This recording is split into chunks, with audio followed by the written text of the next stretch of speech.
Hello everyone, myself Basavaraj Hirandgi from College of Agriculture Vijaypura. Today we are going to discuss about some of the important topics in livestock and poultry healthcare.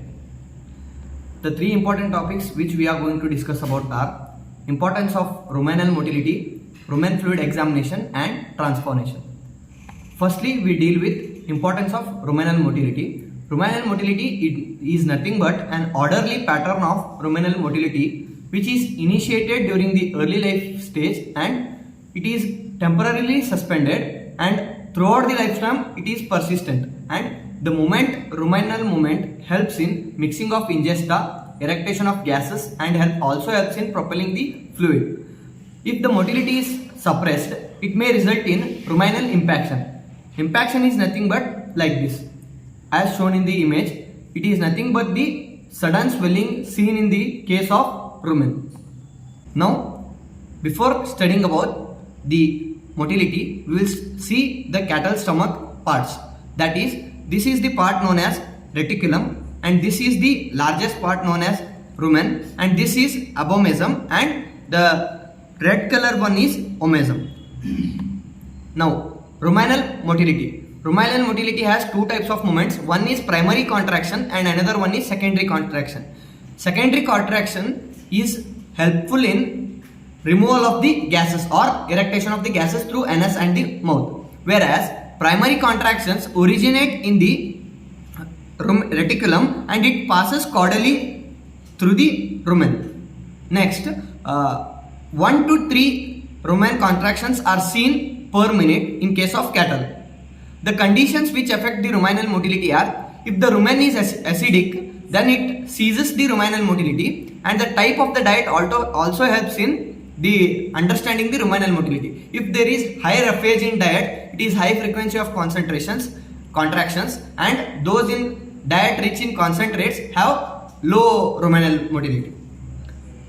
Next, ruminal fluid examination. Collection of ruminal fluid.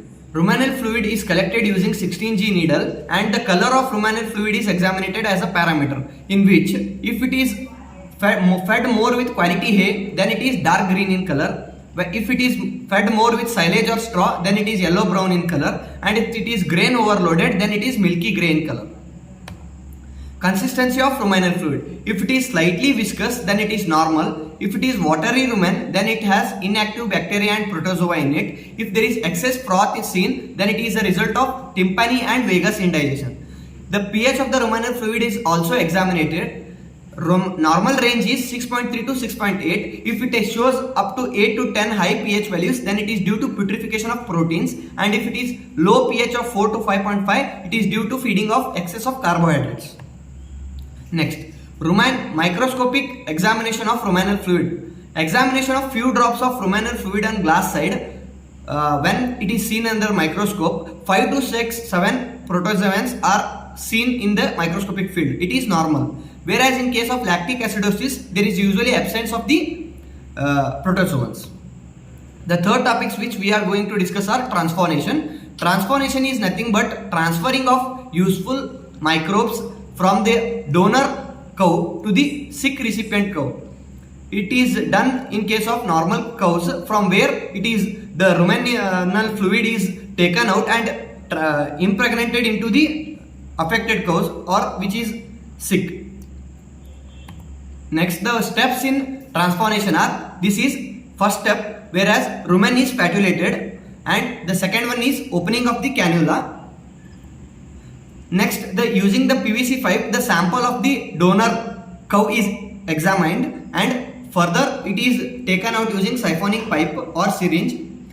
After collecting the ruminal fluid, it is strained and then it is passed into a sick cow through orally or through directly through the cannula, opening of the cannula. Thank you.